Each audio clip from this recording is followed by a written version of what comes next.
XED is heading towards a historic milestone as one of the first IPOs from Gift City, bringing to public markets a unique, high touch executive education model built on premium $28,000 programs and partnerships with institutions like Oxford and Cornell. Today, we are joined by John, the founder of XED, to discuss how he plans to balance scalable B2C programs with long term B2B enterprise partnerships while driving sustainable and profitable growth as a public company. So, John, to begin on a personal note, right, could you tell us a bit about yourself, your background, your early years, and how did you end up being who you are and starting up a company like XCD, and obviously getting to a point where you are at the IPO now? Sure. So I can start with early life. My father is a mechanical engineer from Kerala, and he got a chance to come to Gujarat early in his career. My mother was a principal of a school, so education is an essential part of how I relate myself to, and yeah, her family also has been in education for significant amount. So I think so. This is a third generation of educators. I would have loved to be a teacher, yeah, but life took me in many other directions. But that has been an essential part of my upbringing to see impact in education from my mom, of course. And being in Gujarat, I got a chance to explore new things, meet very interesting people, got a chance to look at various business models. I started off my career as a banker in Baroda. I also want to mention this. Back in K-12, uh, my classmate was Piyush Agarwal. Our class, Piyush Agarwal was our class topper and also a state rank holder. And he used to sit right besides me back in K-12. And Piyush is now CFO and co-founder and has been doing very well for himself, and has been instrumental in bring this IPO as well. So that's my journey. I moved from Vadodara to Mumbai as part of being a banker. I got a chance to then go to ISB. I'm class of 2009 ISB, where I met my chief technology officer, Mrinal Srivastav. Mrinal is from IIT Kanpur and also my classmate at ISB. And he's based out of Dallas right now. We work in the tech space in the US. He builds his tech team in the US.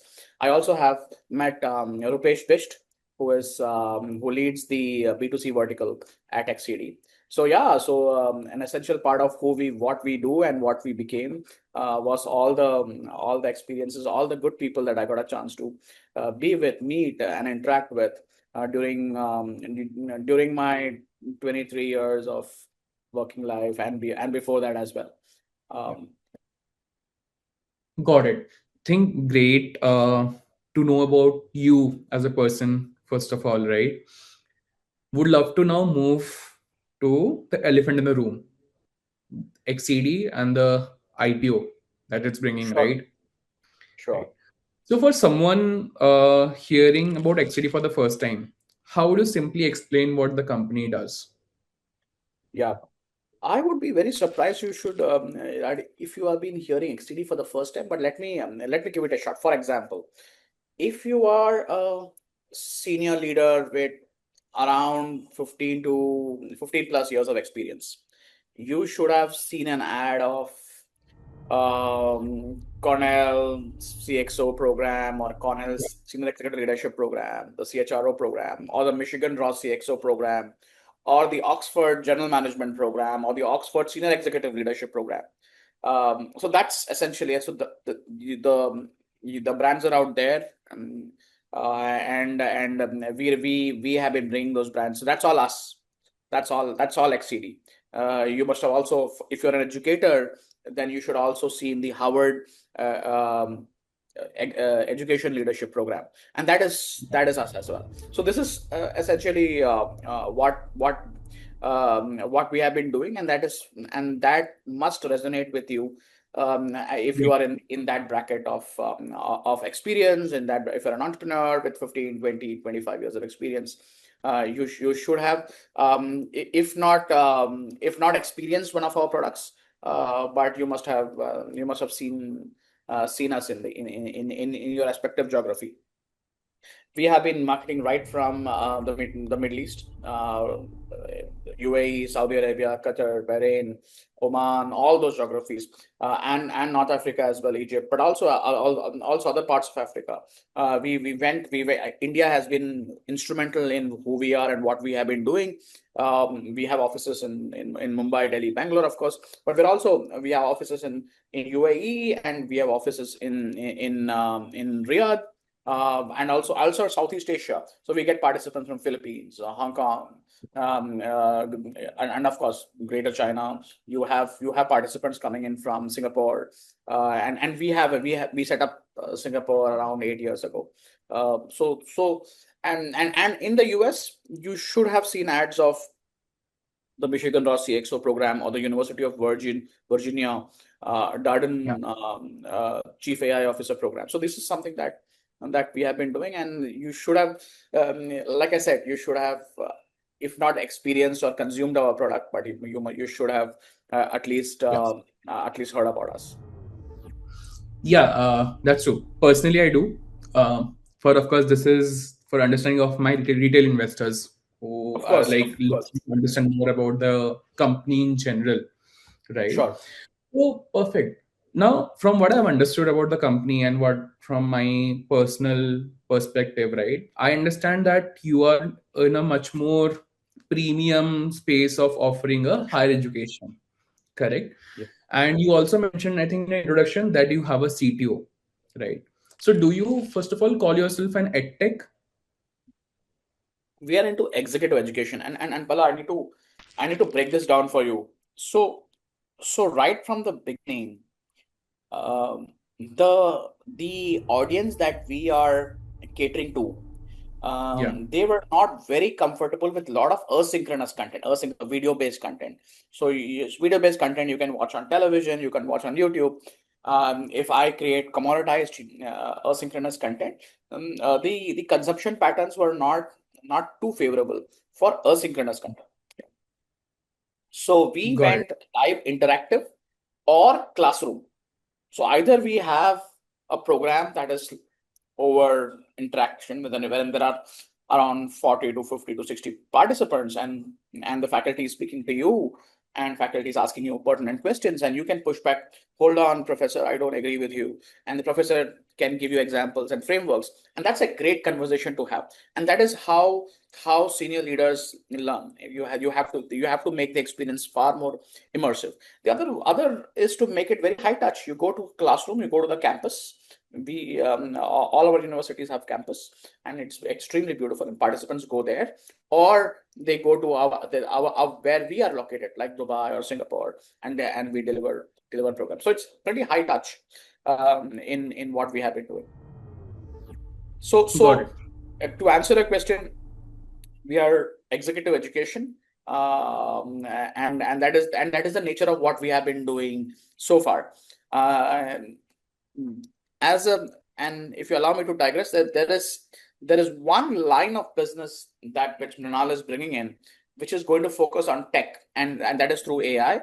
But that's a completely different conversation, and Yeah, that is the work that Mrinal has been bringing to the table. got it. So now that we know a bit about what you do in the at XCD, right? Can you walk us through a practical example of how XCD delivers education and or the executive education to clients? Sure. So let us look at a senior executive leadership program. Yeah. Yeah, So before we launch that program, also, and I can give you two examples. One is the senior executive leadership program, or the chief AI officer program. AI 75% of the world's programs are now artificial intelligence programs, simply because of the demand. that and the end of learning AI. So let's look at a program that we need to cater to a geography or multiple geographies. First, XED first works. We have a team who works on the design of the program. We understand the demand. We design a program. We look at probable schools who are our partners, who could cater to that level of content and capability to deliver that program across geographies. We create a model wherein it is very convenient to our audience. For example, and I'll give you one example. A design could be we launch a program like the Oxford Senior Executive Leadership Program, for example, and we can make it as real as it can be. The program starts online. You have a module, a week in Dubai, which is an industry immersion.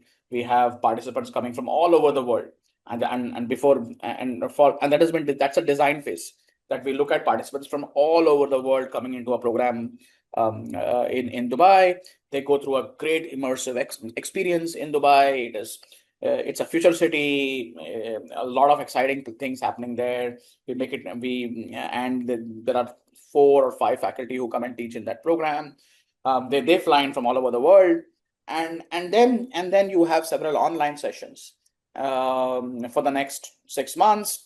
Finally, at the end of 9 months, you go to Oxford, wherein you study for a week at Oxford, and you go through the Oxford experience, being a part of Oxford, and it's a phenomenal place of learning, and some phenomenal faculty teaching you. At the end, you get you get the Oxford Business Alumni status.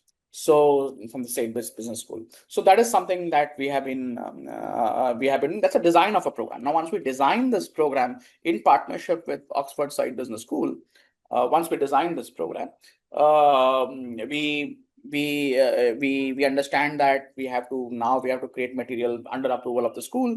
We start our socializing collaterals are ready, and then we start communicating the value of that program to all over the world. So we get participants right from New Jersey in the US to Tokyo, to Sri Lanka, to Abu Dhabi, to Riyadh, to Egypt, to Cape Town. We get participants from all over the world, and of course Europe. So that is a design of a strong program that we have been running, and we have been delivering over several years now.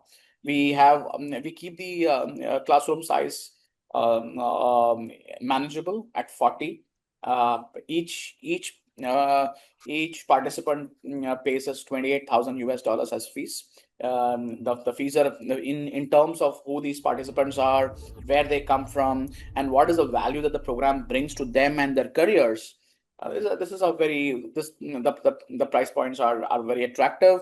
The experience is phenomenal, is superlative experience, and that is why we have a waiting list for that program. So there are a lot of people who want to apply for that program, and they apply for that program, and we can only admit 40 people. All the 40 people there is governors from Philippines who are part of the program, the CEOs of investment banks who are part of this program.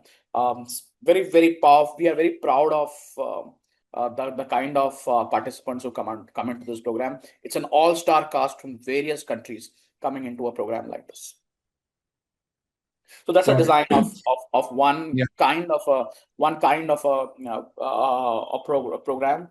The differentiators would be the Oxford Side Business School, business alumni status that all participant gets. So they're part of a larger community, and they're able to network and look for opportunities and give opportunities and engage and continue to learn for the lifetime.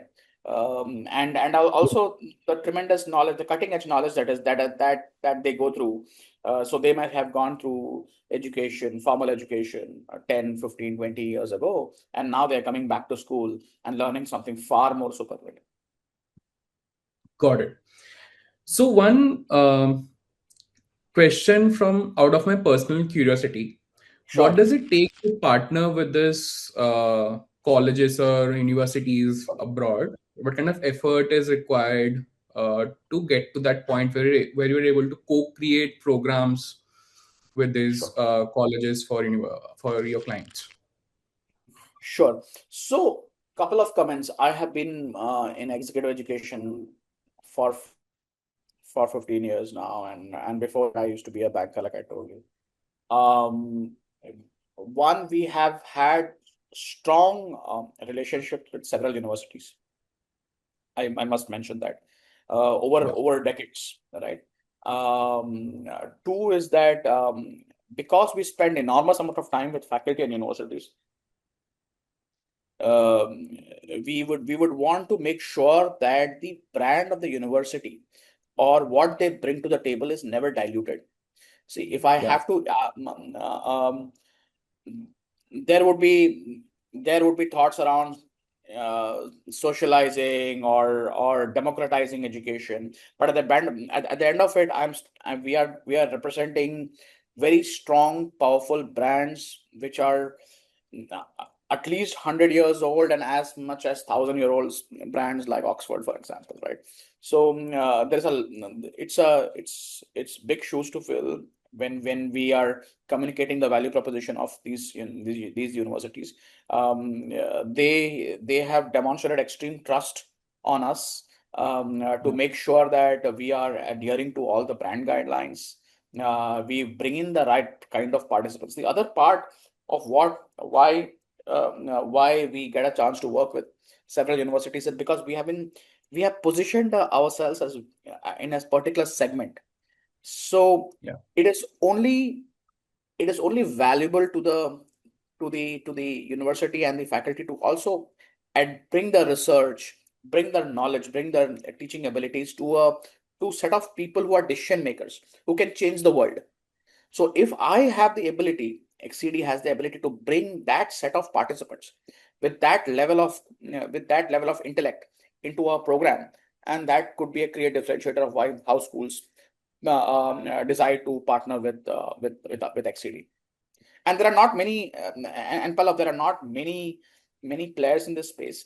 A lot of tech players are focusing on video recording, and that has been the focus of their work. There are and we have made sure that we bring in high quality participants, give them a superlative experience. These participants are decision makers. They will again, while it is a matter of great pride for the participants, but also they bring extreme pride to the school that they're associated with. Got it.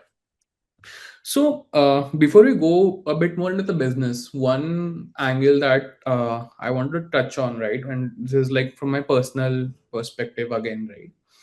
What would you think? So, I personally feel like real world learning is much more much more valuable compared to a classroom learning, right? What is your take on that, since the entire business model is sort Yes, of based on it, to be able to promote these classroom programs for executives, and that too for 15-20 years of experience, right? So what excellent, is the excellent. kind of thought process that you have or insight that you might have that this is a huge value add for this kind of a market? Correct. Correct. So, couple of comments, and I'm glad you brought it up, Pallav. Thank you for the great question. So, um, we are not going to teach Porter's five forces of strategy in a classroom. That's not what this audience can consume. But these are very sophisticated consumers of executive education.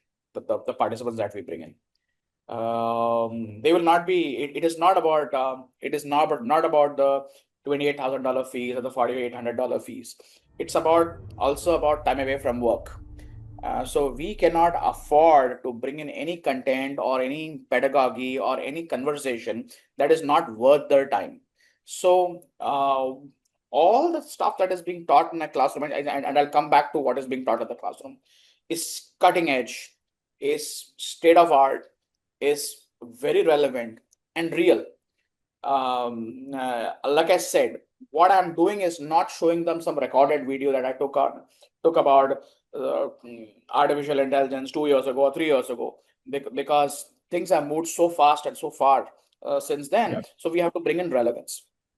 We have to bring in significance. Coming back to the classroom experience, since you mentioned that, let me tell you what the experience looks like. So you have a framework. The faculty brings in the research, and these are all celebrity, top-notch research faculty who brings in the research. These are all uh, really powerful people who are known and who are established, and the participants would revere to be associated with them. They bring in the research, but it is not just good enough, because you have to be, like you said, you have to be as a real world. Now, this research is real world. These faculty are often in the boards of several companies, so their work is very real.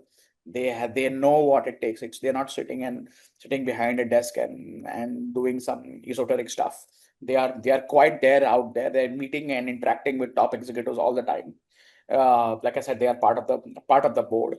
Yeah. And then they also make sure the participants learn through doing. So when I say doing, one example of that is, let's say these participants who come to our senior executive leadership program in New York, they go through something called a pit crew experience. Senior executives, a racing car comes in, and participants in teams have to make sure they change the accessories very quickly. In a world where cars are commoditized, the difference between a winning team and a losing team is the pit crew. Yeah. And imagine you working at a high stress environment. Imagine these very senior executives with 21 years of experience, picking up tools. They're picking up something called a gunner to screw and unscrew the bolts. So all that is happening in our classroom. When participants come to UK, we learn through leadership, through art and architecture. So Yeah. we take that to places and we learn, hey, this is how these things were built. What can I learn from art and architecture? We take participants to a 13th century chapel, wherein they are part of a choir. So they will go through leadership through music. This is some the learnings that you can get is something that you will never get in a regular, classroom. This is as real as it can get. They don't just have great, of course they have great stories that they will tell their for generations, but what they will also go through is something so profound. Leadership, you look at the world from a completely different lens. The learnings are Yeah. so rich that you will be able to bring in tremendous value to your workplace. Last comment on this, Pallav, is that the best of ideas or the best does not necessarily come in a boardroom. It comes in times when they are able to step back and listen or learn something that they have never been exposed before, and that brings a lot of cross pollination of ideas that they can go back and do in their workplace. Got it. My next question would have been, why do you choose executive education as the category instead of a mass learning model? But now I've got an answer to that question. Like, I see the passion behind building this entire company, the way you talk about it, that really comes out, right? So would love to move on, come to a bit more on the business, right? So Sure. are you a B2B or a B2C company? A great question, but I can also pick that up from your earlier question that you're asking, why executive education. Yeah. Almost 80 to 90% of the organization's investment is into the 3 to 5% of the top executives, Yeah. because these are guys who have demonstrated superlative execution skills. They are very good at execution. Now they have to take it to the next level. They need a better thought process, better vision, better scenario planning. If I'm able to solve that for this set of people who will not be okay with mediocre content, who will not be okay with anything that can waste their time And I'm not just talking about time in the classroom or in the immersive experience, but also travel time and the jet lag and all that. So there's a lot of time away from work. So we wanted to make sure that we are catering to that audience. That audience is willing to pay for a high quality experience. That audience is also willing to invest in a great program which has got a great design. Now, I am not taking participants out of their work for 2 months, or and what I'm doing is, I just spoke to you about the design. You have a week in Dubai, week at New York, a week in UK, and so they learn, they apply, they go through an online session, they learn again, they apply, and that's the process. And there is a faculty director and our team always available to answer any questions that they may have over a period of 9 months. So that experience is something that our participants are very keen on, to invest their time and make sure that they get lifelong skills. Coming back to your question on whether we are B2C or B2B. So we are currently around, we have always been around 50 to 60% public programs, that's a B2C, and 50 to 40% now in the enterprise business, which is again very attractive.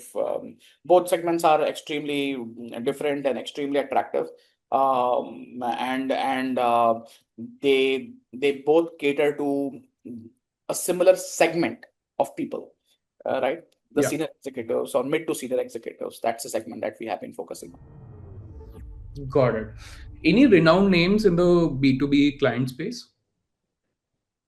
So we have been working with several organizations. I'm just looking at names who have given us approvals to mention their names. So um, we work with the government of Maharashtra quite a bit. We work with the UAE government, entities in the UAE government. We work with Ministry of Health in Saudi Arabia. So we have been doing some work there. In the US, we work with several tech organizations. We would Pallavi, we have been doing this for 10 years, so we would have worked with Mahindra Groups and Tata Group and companies like JSW, and we have been doing, Yeah. and companies like IBM, and and year after year after year after year. So that is something that we are very proud of, that we have been able to deliver value over 6 years, 7 years, 8 years for the same organization over and over again, and we have institutionalized these programs over several years. Got it. Can you give like a very quick answer to how does the typical engagement on a B2B side works? Sure, sure. So organizations, large organizations or small organizations, or fast growing organizations, or Yeah. organizations that are going through significant changes right now. They are looking. There are two lines of where we could focus on. One, capability building, saying Yeah. that, listen, the set of people who are there, they will move on, uh, and the new set of people have to be ready to take up that mantle. They have to be fast, they have to be nimble, they will have to be cutting edge. And these are guys who have been great executors. Now they will have to step up into leadership roles. They will have to step back and think strategically. They will have to lead a large team and make sure everybody gets their work done. So Yeah. all that capability building is one part of what essential part of what we have been doing. The other part of what we have been looking at is, and that is happening more recently, is organizations are going through tectonic shifts right now. AI has come in. We work with a large company,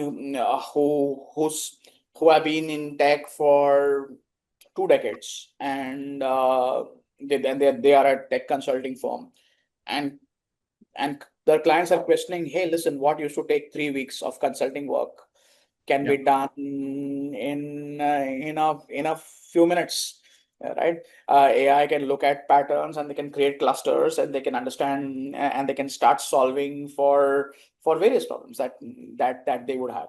So how do you add value into a world like that? How do you move? You will have to let your current teams to also move up the learning curve very, very fast. Yeah. So they will have to not just understand AI, but also deploy AI in their client organizations. So that is the kind of work, and the program was phenomenal. We delivered the program out of Carnegie Mellon in the in at Pittsburgh, and the participants spent they did some online sessions before, and then they did 3 days of classroom at Carnegie Mellon, and that has been a good case of where they experienced and learned something that they would have naturally not got a chance to learn, and it changed the organization's trajectory for forever. Now the same applies to, this is just one example, Pallav. We have been running program after program after program for several organizations. Either and the capability development programs run for several years, but the new stuff that is happening is the tech changes, AI, leadership in the tech in the changing world. All that is cutting edge, current. I also want to mention that there is only so many high quality faculty and universities and research on in this space. If I'm just going to read a book and going to teach something, that's not going to be tolerated by our set of participants. And that is Got how it. you gain that. And but this is an essential part of the business model. Only then you'll be able to command a premium. Yeah. If I Of if I course. give everything which is not high quality, there is no way people will value something like that. Got it. And what is the split of the revenue looking like for B2B and B2C? Is it almost 50-50? Yeah, 50-50, 60-40. Yeah, almost there, And 55 you to 45. plan to keep it that way in the long term as well? They can give equal Yeah, we will. weightage to both the So, system? and as you know, Pallav, it is always easier to scale B2C. B2C has been, you design one program, make it a blockbuster, and you can cookie cut that model across several months and years. So that's the B2C will allow for that level of scale. Enterprise, it's high touch. You will have to go and meet the client. You will have to make sure that their concerns are being addressed. We are solving the real problems. There is an outcome. There's a learning outcome. There's an organizational outcome. There's a professional outcome, which is not even during that for that period of time, but also for the next few years. So that has been enterprise. Both will grow very fast. We are investing heavily in both teams. Yeah. Enterprise gives us a longevity of relationships, steady cash flows, and meaningful margins. The B2C work that we have been doing, the public programs, that gives us tremendous scale, tremendous opportunity of bringing in revenue. Yeah. And I also think that having a B2C side of business does give you more recognition than you would have gotten in a B2B business, which would in turn help your B2B business grow when people will know you more as a company who is doing something in this particular sector. Right? I think that will surely have some value add going forward. Right Sure, now, sure. in terms of who are your competitors and how do you think you're positioning yourself differently from them? Sure. So I don't want to name, and there are only a finite number of competitors. One clear differentiator is that they have been doing a lot of asynchronous content. Yeah. Yeah, that is one. A lot of asynchronous content is what they have been focusing on. We are wary of us. We have always been wary of asynchronous content. The asynchronous content consumption has fallen by around 60%. No, so people are very cautious of what they're consuming, and relevance is much required. Yeah, so that is what that is. So we will focus on live, interactive, and classroom engagement, and that is a clear differentiator of what we have been doing. The other part I just want to mention is that a lot of our immediate competitors are also they're pivoting to, let's say, higher education, or maybe that has been the focus. We want to continue doing executive education. We think that we're just scratching the surface here. We have been a smaller, profitable organization for 10 years, built deep connections with faculty and universities, deep connections with markets that we are not boiling the ocean. We're not going to every country. We have got for the last 8 years, we have been 7 years, we have been in the Middle East, in UAE, Saudi Arabia, in Singapore for 8 years now, India, Mumbai, Delhi, Bangalore for 10 years, and now in the US. So these are very prominent markets. We will continue to be in these markets as a clear. These are our clear differentiators of how we would want to we would want to operate. The last differentiator is also the kind of universities that we work with. So some of these universities will not necessarily work with certain kind of institutions. Simply because we came in a decade ago, we have been doing meaningful work. These are not just paper contracts. Transactions have happened over a decade, and they have both, and the participants, who we're very proud of our alumni and the participants, they have gone through a phenomenal experience going through these university engagements that we have been delivering. And Got it. these are all differentiators that we have against all the competition. Last thing, Understood. I just want to mention one thing more, Pallav, is that we have been there before the industry became hot and sexy, and we have been there before. We have done the right things, made sure that we add tremendous value for the organizations that we work with, the participants who have invested in us, and the universities and the faculty who have been working with us. So this is far beyond the hype and all the stuff. We think that there were some bad actors who will have to fall by the wayside. It is time you separate the men from the boys, and you will make sure that you bring in high quality products, high quality engagement. Use tech not for the sake of tech, but use it Yeah, for true impact. And those are the elements, and those are the ingredients of being a clear differentiator. got it. No, totally makes sense. Moving on to the interesting aspects of the business, right? Where let's talk about the economics, your plans going forward, right? Now, currently, first of all, how scalable do you think this model is given the high touch and the curated nature of the programs that you are coming up with, right? How do you think Yeah. this is scalable, and what is your plan, or how do you want to take this on? Sure. I'll just give you the B2C and then the B2B angles on this. So in the B2C, you have to add you have to add more participants per cohort. In a cohort, Yeah, you add more participants. Then you add more cohorts per program. Let's say you look at a program. Why should that program only run once in a year? Why can't I run it 3 times or 4 times or 5 times or 6 times a year, yeah, or run it 12 times a year, right? So you add more programs, and all these programs may belong to one university.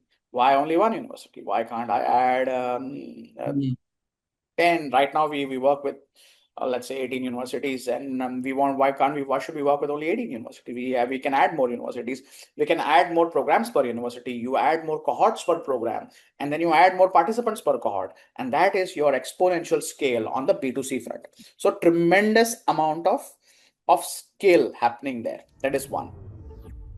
In For the enterprise, we have entered a phenomenal market like the US, right? It's we are impressed with what we saw, and we are looking at investing and bringing in some real adding real good value into the US, especially in the East Coast, that where I'm based out of. And we look at delivering some high quality programs in that place. So and that's just the US market, the world's largest market in for anything. Is so that has been in our backyard for the last 2 years. We just entered that market. That is just entered that market 2 years ago, and we are just going to make sure that we scale meaningfully in the enterprise in the US market. We are just scratching the surface for our India market, for example. While people know us, but we add more people per team, add more teams in all the three locations, Mumbai, Delhi, Bangalore, and that's the scale in UAE has always been very close to us. We have always been delivered programs in UAE, and that is where that is where we think we will continue to be there. And through UAE, we look at other markets around UAE as well, right from North Africa to Oman, Bahrain, all those geographies. We were able to. Saudi Arabia is specifically interesting a market. It is they have both the willingness and ability to pay. One, two, it is there is tremendous amount of changes happening in that region, in that marketplace, and we would want to be we were there for now 3 years now, and we would want to continue to invest and penetrate the Saudi market, and we Yeah. have some excellent projects in that region right now. So it is an exciting market. We have always been there in the B2C space in that market, but enterprise, we have done some very interesting projects. We're just going to add more firepower there. Got it. Yeah. Now that you mentioned this, right, based on the financials in the RHP that has been filed, right, the company seems to be in a phase where it is still investing heavily into the growth, correct? So could you walk us through your plan to know the path to profitability and the key levers that you think will drive the transition to that phase? Yeah. So I just want to reiterate, the B2C gives us scale, enterprise makes us adds to the profitability, right? Yeah. And that is why, unlike every other organization, we have almost an equal split between B2C and B2B. One supporting us in terms of scale, the other one making us delightfully profitable. Yeah. So we have always been profitable, mostly always been profitable. We will continue that journey of profitability, simply because now with the new investors being coming in, we are answerable to make sure that what we do is responsible and sustainable over a period of time. So we wouldn't at the growth stage that we are in, we are not too worried about profitability, Pallav, because we will make profits. It's a proven business model, and I this is universities have been doing this for a long time. They've always been reasonably endowed, and for the decade that we have been around, we are not too worried, simply because we have learned how not to burn cash. We have learned Yeah. how not to do a lot of wrong things. We have learned to fail fast and pivot when necessary. This is the way you solve this is not to be complacent. to keep your ear on the ground, make sure you're bringing relevant products to the space, make sure you're able to pivot. When COVID happened, we went from classroom to online. And when COVID went faded away, we brought back classroom, high quality, high value classroom engagements, immersive Yeah. experiences like Pit Crew and leadership through music. All that is possible because we were able to pivot very, very fast. So as long as you are doing all that, we have been able to also build over the last couple of years. We are also built a design team, for example, who builds really high quality designs, making sure. And I have to emphasize that designs have to be relevant. That your Yeah. audience is very important. That your customers have to be catered to, not for. I don't want to always wave the brand flag. Hey, look at us. We are working with um Harvard or Oxford or Cornell. There has to be Yeah. value to the participant, and there has to be a significant knowledge transfer.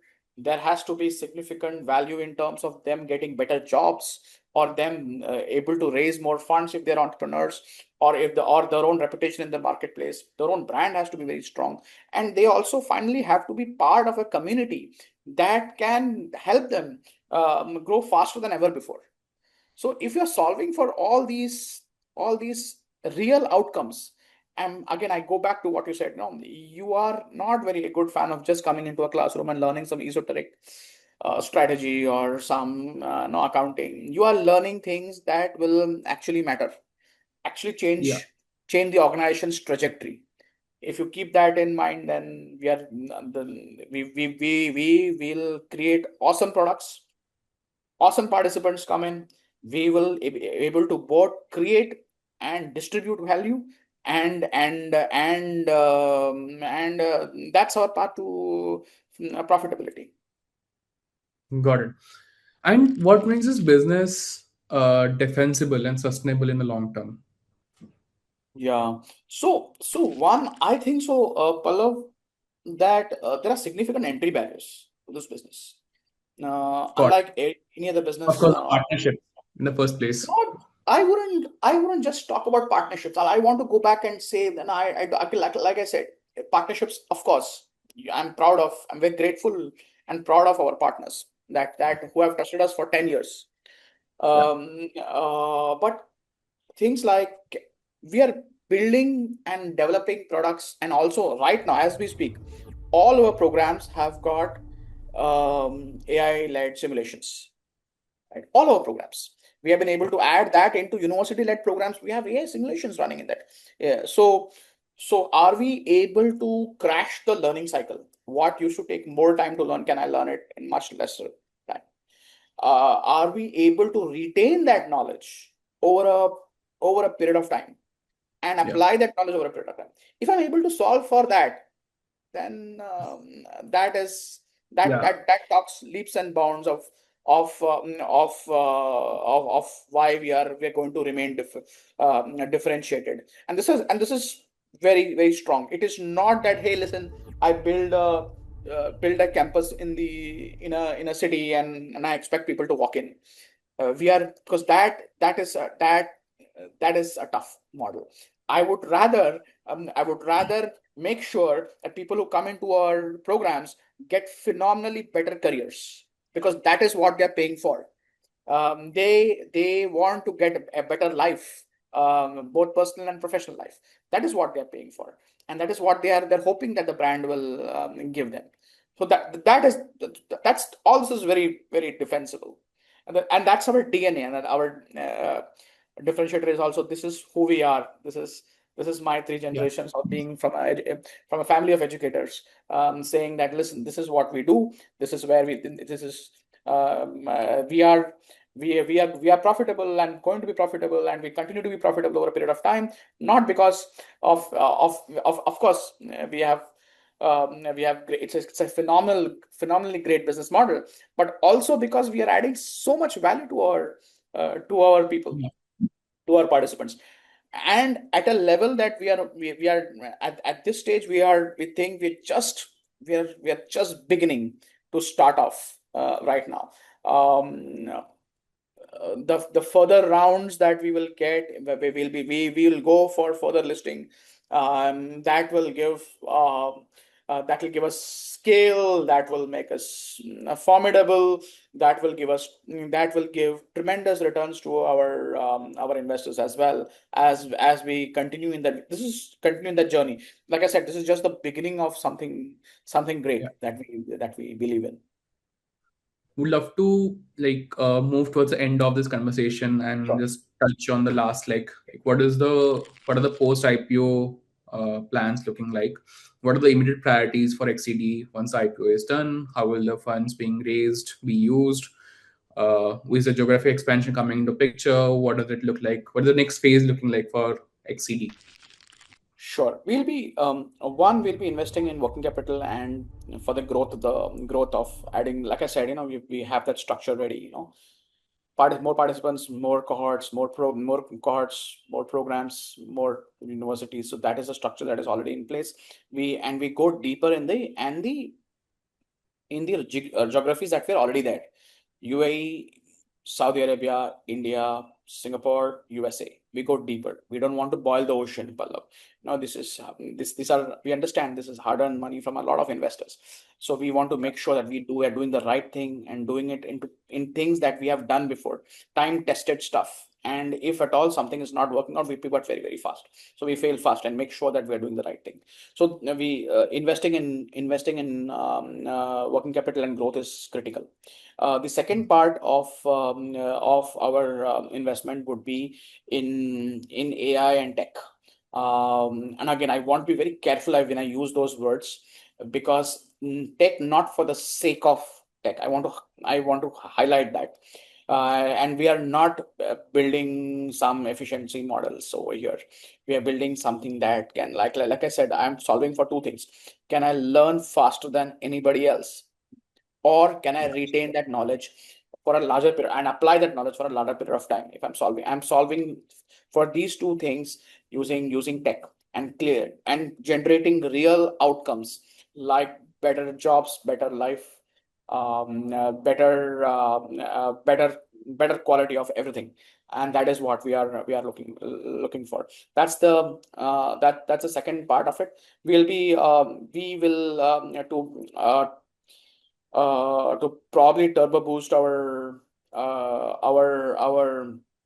growth. We will have to look at some level of acquisitions.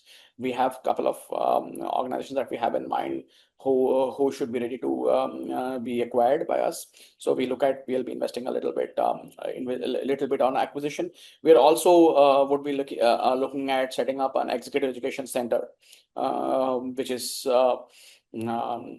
which where participants can come and experience of a superlative learning environment, which is so the current ones are mostly classrooms where students come and study, and then you have executive. But what is in it for people with 23, 24 years of experience? Can I create Yeah. something very special for them? That is something that we have been that we'll be investing. So these are the areas that we are focused on. Got it. Perfect. I think this gives a lot of clarity in terms of what XCD plans going forward. Really excited for the IPO. So, moving to the last set, a quick rapid Sure. fire for you. Quick answers, Yeah. no explanations needed. Like single liners would be helpful, right? So, yeah, first, one defining moment in the XCD journey for you. So my defining moment was when I partnered with Cornell University. That was a defining moment. Yeah. Got it. And maybe if you allow me to explain. So Please. the original plan of XED was only to bring in great faculty from various Yeah. schools and deliver it in Mumbai. That was the original idea. We never thought that we could aggregate schools itself. But when we were talking to organizations and individuals, we understood that they needed brand and they needed affiliation, and that is why we thought let's add schools. And our first partner was Cornell University, and we are very proud of our 10-year partnership that it has grown tremendously. grateful for the partnership, and that has been a defining moment for XED. Got And it. the second defining moment was COVID itself. So we are sorry for all the stuff that COVID brought, but when people began to consume education, we thought, hey, this is very interesting. Wherein individuals were looking at learning a lot of things at a very short period of time, and there were low entry barriers to enter the B2C space. That's the second defining moment that has changed the trajectory of the organization. Got it. What excites you the most about XCD's next phase as a listed company? Yeah, a lot of excitement on AI and tech for me, Pallav. With my colleague Mrinal coming in, we think we are going to disrupt, and we are going to change the way people consume learning forever.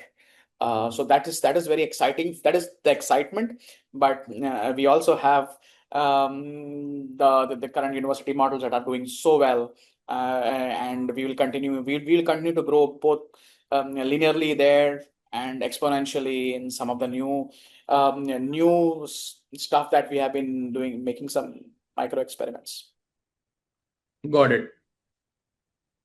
For your investors, what is your elevator pitch? So my elevator pitch is one: great brands, time-tested model. We have been around for a decade.